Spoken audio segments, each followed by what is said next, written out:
呢一個成語叫做志大才疏啊，形容一個人咧就志向好大，但係咧就冇本事咁樣樣嘅嚇。咁入邊講到一個主人翁啊，嗰個結局都幾慘下嘅，係晉朝東晉時候一個人嘅故事。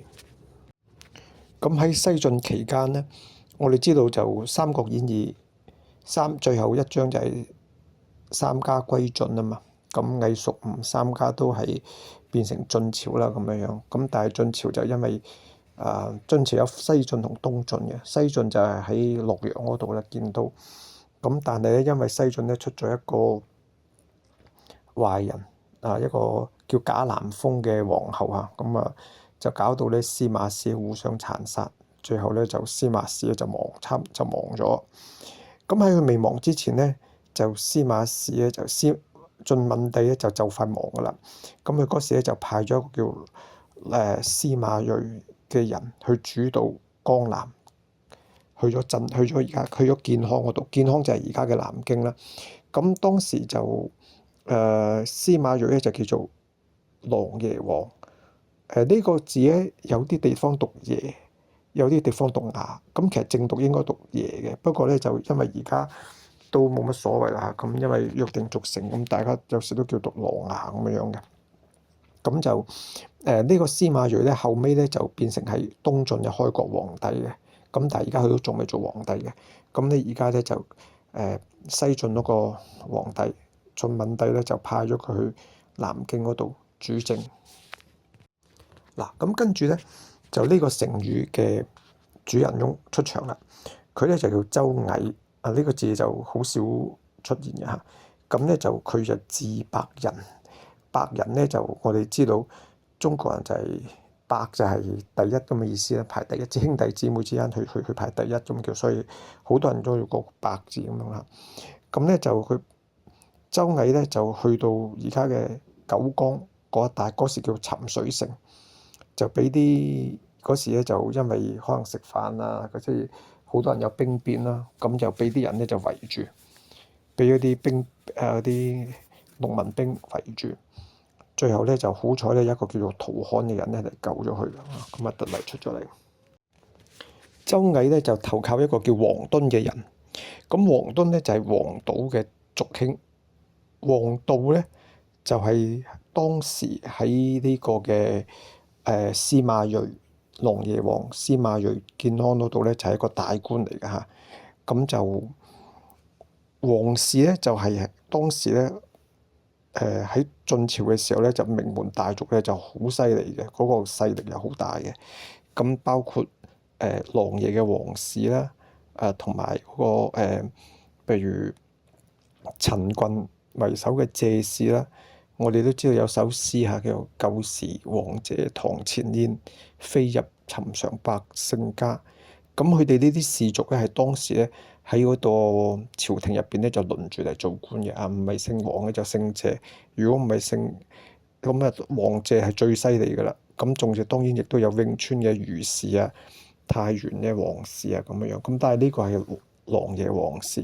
咁但係就之後咧就喺後景之亂嘅時候咧就呢啲氏族咧就開始咧就沒落咗咁樣啦。咁但係咧喺當時咧王氏係一個好大嘅氏族嚟嘅。咁周蟻咧就投靠咗呢個王敦。王敦係因為係王導嘅族兄，王導好有權勢，咁所以王敦咧亦都好有權勢。咁王敦咧就因為周海咧喺士大夫入邊有啲名望，所以咧都以禮相待，設宴慰勞。冇咗幾耐咧，司馬睿咧就將呢個周蟻咧就召到去建康嗰度。好啦，去到建康啦，佢媽媽都喺建康嗰度喎。咁佢媽媽咧就叫做李樂秀，就以前咧就係咧一個將軍周進嘅小妾嚟嘅。就生咗3個仔，周蟻、周松、周莫。3個人咧都係喺司馬睿手下度做個官，一門富貴。咁我媽媽當然好開心啦。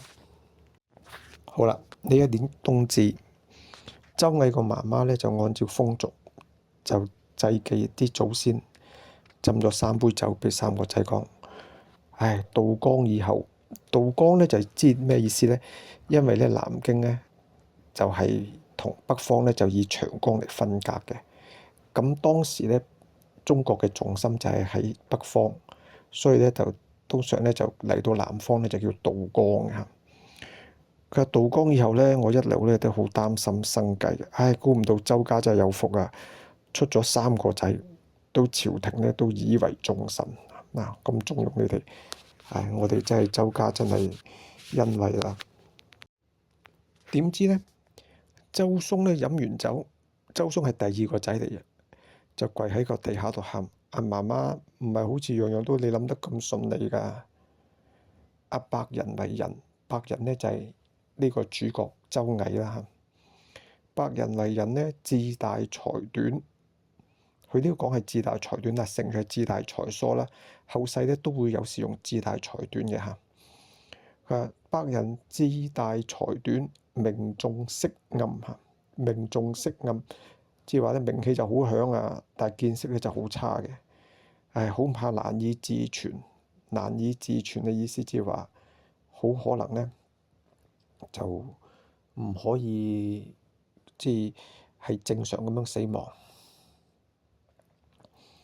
松性狼亢，阿周松個人咧就好似狼咁樣嘅嚇，好高傲，好昂直，亦都不容於世。阿奴，阿奴咧就即係周穆啦。阿奴咧就庸庸碌碌，反而可能以後會同媽媽你喺埋一齊喎。唉，猜咁吉利嘅時候，冬至講啲咁嘅嘢，佢媽媽咧聽咗之後咧就冇嚟精神。點知佢望一望呢個嘅周毅，見到佢咧神色自若喎，一啲都唔將阿周松嘅話當成咩嘢。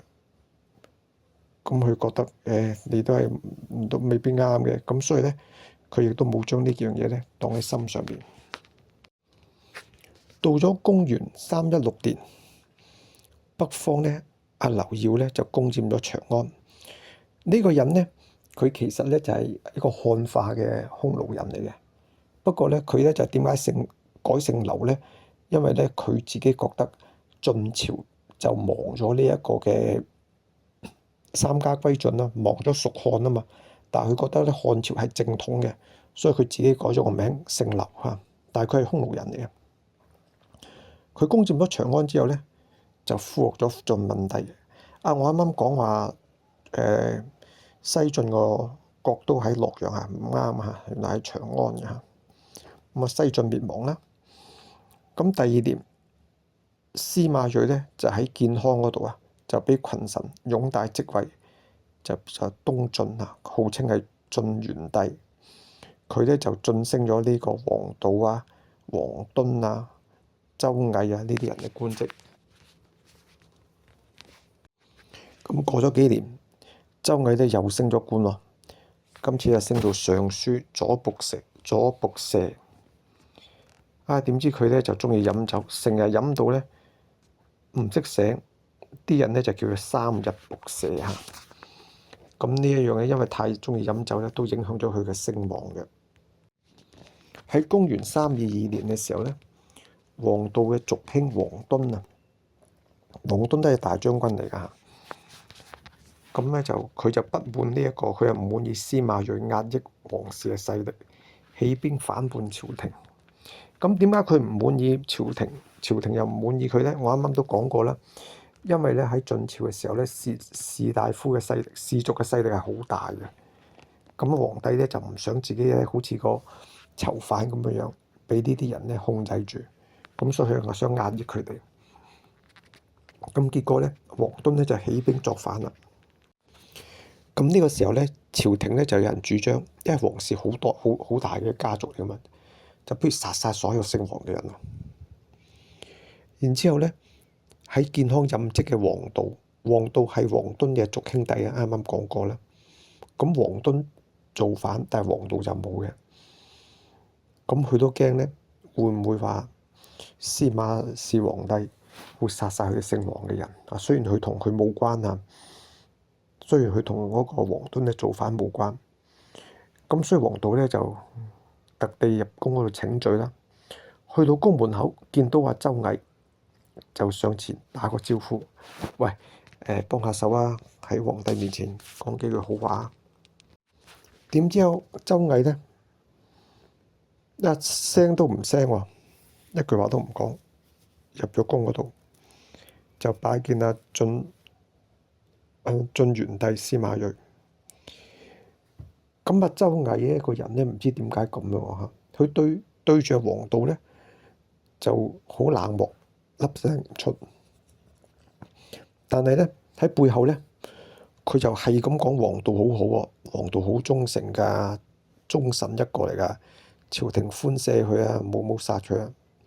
咁啊，晉元帝呢，就採納咗佢嘅建議嚇，咁就唔將呢個嘅王導治罪。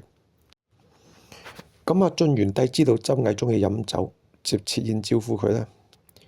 周毅呢，就飲到呢酩酊大醉，啊腳步浮下浮下行出宮門。呢個時候呢，王導呢，原來仲喺個宮門口嗰度啊，同佢打招呼，等緊佢啊。咁周毅呢，都係一粒聲都唔出啊。不過呢個時候可能係因為飲醉咗酒，但佢一開頭嘅時候呢，一粒聲都唔出呢，就係唔啱嘅。咁但係而家呢個時候可能飲醉咗，又係對阿王導呢，粒聲都唔出，唔理佢。周毅唔理人呢一樣嘢呢，就真係害咗佢啊。周毅呢，返到屋企之後呢，酒醒咗，又寫咗一篇奏章，又係講王導呢對朝廷點樣忠心耿耿，寫得好具體，言辭懇切啊。但係呢，王導呢就唔知呢樣嘢，因為佢喺門口嗰度見你入嚟，見你出返嚟，都係一粒聲都唔出咯，所以心入邊呢就記恨住佢，就好鬼嬲呢一個嘅周毅啦。以為呢，佢冇喺呢一個嘅司馬睿面前，冇喺個皇帝面前呢美言幾句。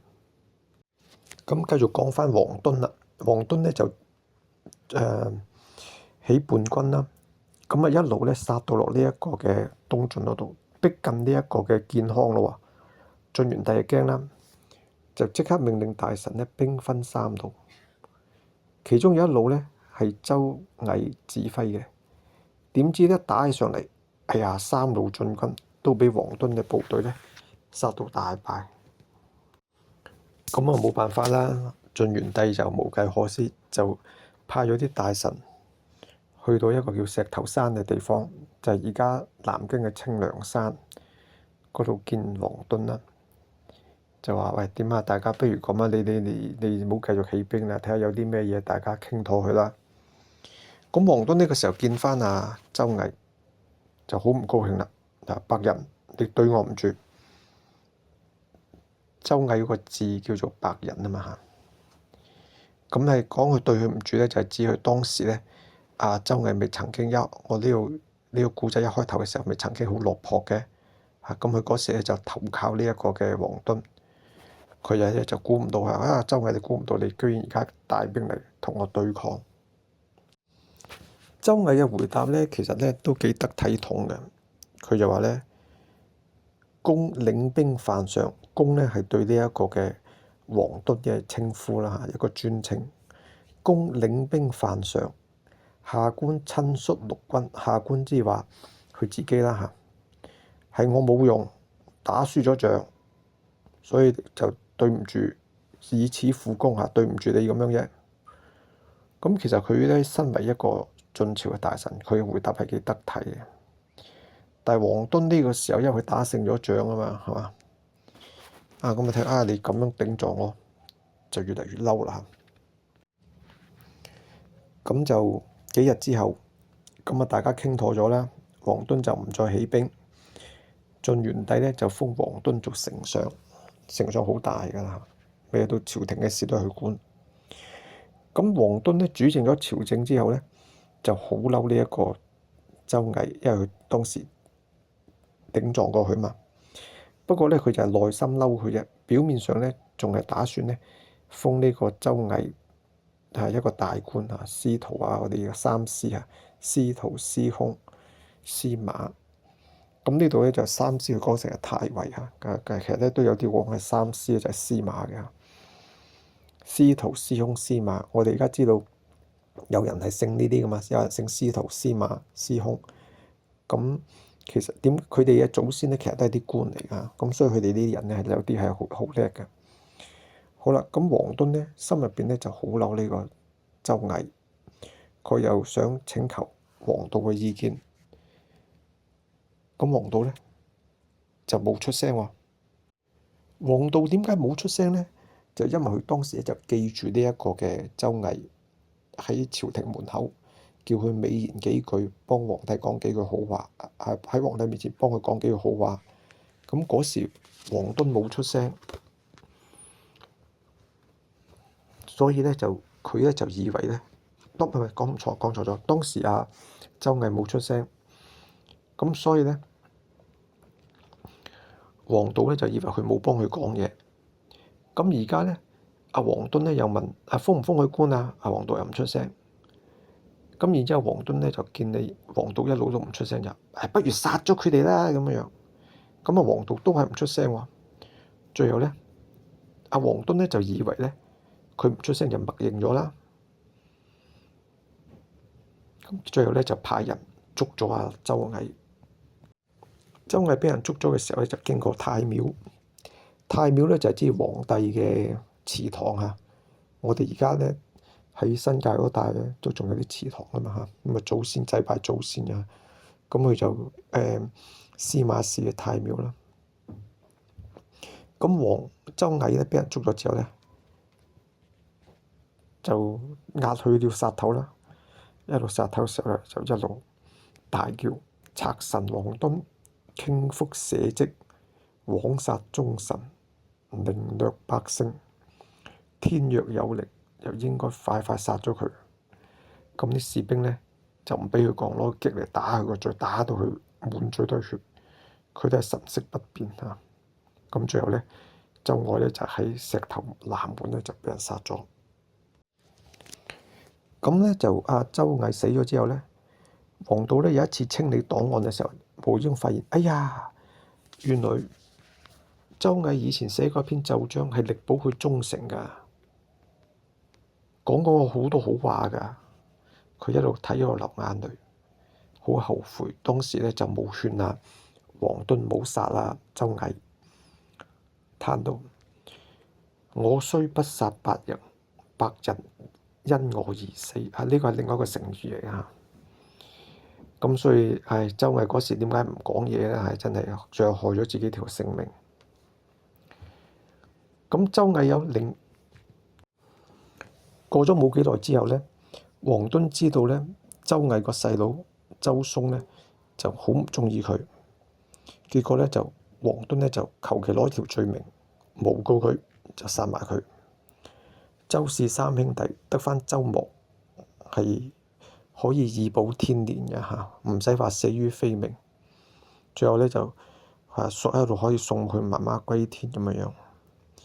咁所以咧，周嵩咧就曾經講過話：兄長志大才短，難以自存。